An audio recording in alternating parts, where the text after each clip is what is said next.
మన హిందూ దేవాలయాల్లో కానీ మన ఇంట్లో ఎలాంటి పూజా కార్యక్రమాలు జరిగినా ముందుగా గుర్తొచ్చేది చక్కెర పొంగలి. ఇది చాలామంది చాలా కష్టం అనుకుంటారు. నేను మీకు 10 నిమిషాల్లో ఎలా తయారు చేసుకోవాలో మీకు ఈజీ వే చూపిస్తాను. మనకు కావాల్సిన ఇంగ్రీడియంట్స్ ఏంటో చూద్దామా మరి. 1 కప్పు రైస్కి అదే కప్తో 1/2 కప్పు పెసరపప్పు, అదే కప్తో ఫుల్ కప్పు బెల్లం అండ్ 1/2 కప్పు పంచదార తీసుకోండి. పంచదార తినని వాళ్ళు ఫుల్ 1.5 కప్ కూడా బెల్లమే తీసుకోండి. యాక్చువల్గా చక్కెర పొంగల్ అంటేనే చక్కెర వేస్తేనే టేస్ట్ వస్తుంది కాబట్టి సో అది మీ ఇష్టం. నెయ్యి మనకి ఇందాక చూపించిన పెద్ద కప్తో 1/2 కప్ పడుతుందండి. దీంట్లో మెయిన్ కీ ప్లే చేస్తుంది. నెయ్యి లేకపోతే టేస్ట్ అనేది అస్సలు బాగోదు. జీడిపప్పు, కిస్మిస్, ఎండువి లేదా పచ్చి కొబ్బరి ముక్కలు, ఎండు ఖర్జూరం, పటికి బెల్లం చిప్స్, ఇలాచి, పచ్చకర్పూరం కూడా మనకి ఇది వేస్తేనండి మనకి టెంపుల్లో తిన్న టేస్ట్ వస్తుంది. ముందు కుక్కర్ దేంట్లో అయితే మనం ఉడికించుకోవాలో కుక్కర్ తీసుకోండి. బాండీ తీసుకుని దాంట్లో నెయ్యి వేసుకోండి.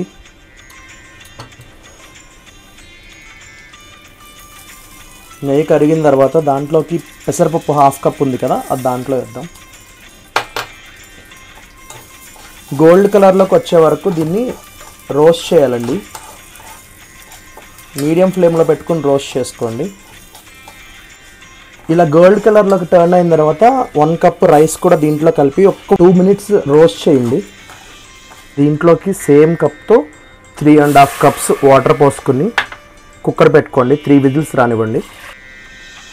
కుక్కర్ వచ్చే లోపల మనం ఫాస్ట్గా ఏం చేయాలంటే ఒక కడాయి తీసుకోండి. మనకి జీడిపప్పులు వేయించుకోవడానికి దాంట్లో ఒక 2 టేబుల్ స్పూన్స్ గీ వేసుకున్నాం.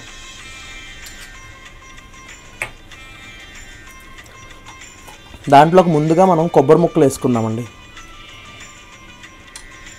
చాలామంది మీ కడాయి బాగుంది, ఎక్కడ తీసుకున్నారు, ఏం మెటీరియల్ అని అడుగుతున్నారండి. ఇది యాక్చువల్గా క్యాస్ట్ ఐరన్ అండి. మేము ఎర్రగడ్డ ఆగ్రోమెక్ ఇండస్ట్రీస్లో తీసుకున్నాము. అంటే మేము ఉండేది హైదరాబాద్ కాబట్టి ఇక్కడ దొరుకుతున్నాయి అంటే అక్కడికి వెళ్ళి తీసుకున్నాము. ఇది యూజ్ చేయడం వల్ల ఏంటంటే ఎవరికైనా ఐరన్ డెఫిషియన్సీ ఉంటే అది ఐరన్ అనేది వాళ్ళకి తొందరగా వస్తుందని చెప్తుంటారండి. మన పూర్వం ఇవే వాడేవారంట. సో ఇవి కొంచెం రోస్ట్ అయిన తర్వాత గోల్డెన్ కలర్లోకి రావాలండి. చూసుకోండి, పచ్చిగా ఉంటే టేస్ట్ బాగోవు. కొద్దిగా రోస్ట్ అయ్యి గోల్డ్ కలర్లోకి వస్తే బాగుంటుంది. ఇది వచ్చి 1600 ఎంత పడిందండి. దీంట్లో చాలా సైజెస్ ఉంటాయి. మన ఇంట్లో ఎంతమంది ఉంటామో దాన్ని చూసుకుని మీరు తీసుకోవచ్చు. ఇలా గోల్డ్ కలర్లోకి వచ్చిన తర్వాత తీసేసుకోండి. వేరే సపరేట్ బౌల్లోకి ట్రాన్స్ఫర్ చేసుకుందాం. అదే గీలోకి జీడిపప్పులు కూడా వేసుకుని వేయించుకుందాం. అవి గోల్డ్ కలర్లోకి వచ్చిన తర్వాత కిస్మిస్ కూడా వేసేసుకోండి దాంట్లోనే.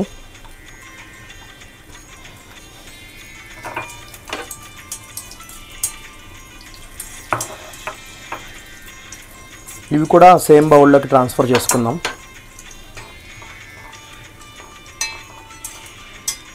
ఈ కడాయిలో ఉన్న గీ కూడా డ్రై ఫ్రూట్స్లోకి తీసేసుకోండి. తర్వాత ఏం చేస్తారంటే మన కప్పు బెల్లం,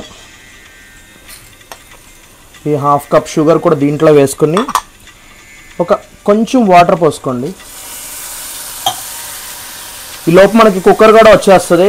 కుక్కర్ వచ్చేసే లోపల మనకి మొత్తం అన్నీ కూడా రెడీగా ఉంటాయి అన్నమాట. ఈ బెల్లము పంచదార అంతా కూడా కరిగిపోయి మనకి లైట్గా తీగపాకం వచ్చే వరకు ఉంచుకోండి. దీంట్లో మీకు ఏమన్నా బెల్లంలో ఏమన్నా ఉన్నాయి అనుకున్నప్పుడు మొత్తం కరిగిపోయిన తర్వాత ఒక్కసారి స్ట్రెయిన్ చేసేసుకోండి. మొత్తం కూడా స్ట్రెయిన్ చేసి మళ్ళీ దాంట్లోకి ట్రాన్స్ఫర్ చేసి కొద్దిగా పాకం వచ్చే వరకు, ఎక్కువ పాకం ఏం అవసరం లేదండి, ఎందుకంటే మిగతాది మనం రైస్తో ఉడికించాలి. దీంట్లో మనకి కొంచెం పాకం వస్తే సరిపోతుంది. ఇది చూడండి, మనకి ఇట్లా వస్తే చాలు. థిక్ మనం ఏం స్వీట్లు తయారు చేయట్లేదు కాబట్టి పెద్ద స్వీట్స్, దీనికి ఎక్కువ పాకం ఏమి రావాల్సిన అవసరం లేదండి. ఇట్లా కరిగిపోయి మనకి వస్తే చాలు. ఈలోపు ఇలాచీ నేను పచ్చకర్పూరం తక్కువ వేసుకుంటే సరిపోతుందండి, ఎక్కువ ఏం వేసుకోవాల్సిన. ఇష్టం లేకపోతే పచ్చకర్పూరాన్ని స్కిప్ చేసేయచ్చు. అది నేను పౌడర్ ఆల్రెడీ చేసుకుని పెట్టుకున్నాను.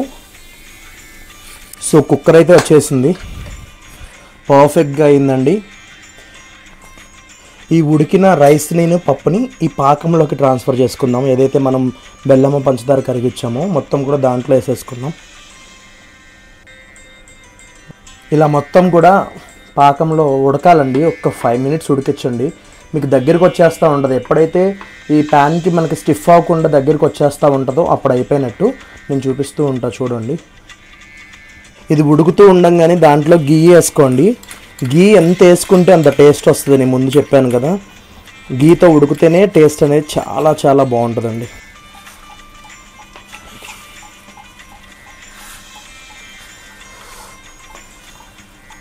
మనకి పాకం అంతా కూడా అండి మొత్తం రైస్తో ఉడికిపోవాలి. మనకి స్టిక్నెస్ అంతా పోతుంది, చుట్టూతా దాని నుంచి పాన్ నుండి సపరేట్ అయిపోతూ ఉంటుంది అనమాట. చూడండి, ఇలా పాన్ నుండి సపరేట్ అయిపోయిన తర్వాత దీంట్లోకి మనం వేయించి పెట్టుకున్న డ్రై ఫ్రూట్స్ వేసుకుందాం. ఇవన్నీ కూడా వేసి కలుపుకోండి. ముందుగా మనం పౌడర్ చేసి పెట్టుకున్న ఇలాచి, పచ్చకర్పూరం కూడా వేసేస్తున్నా.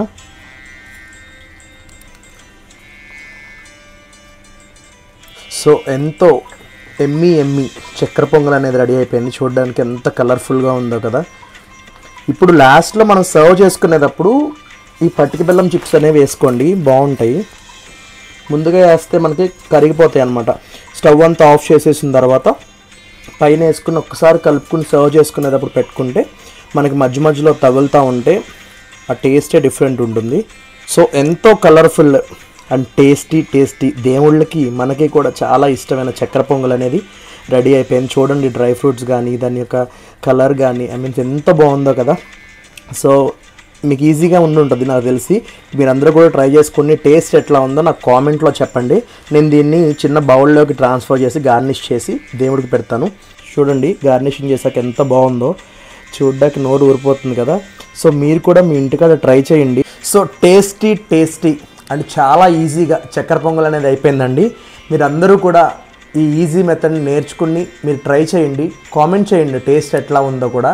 ప్లీజ్ మీకు ఈ వీడియో నచ్చినట్లయితే please like, share and subscribe. మరిన్ని వీడియోస్ కోసం ప్లీజ్ తప్పకుండా గంట సింబల్ని మీరు నొక్కండి, అప్పుడే నా అప్డేట్స్ అన్నీ కూడా మీకు వస్తూ ఉంటాయి. ప్లీజ్ సబ్స్క్రైబ్ చేసుకోండి నా ఛానల్ని. Please support me. Thank you.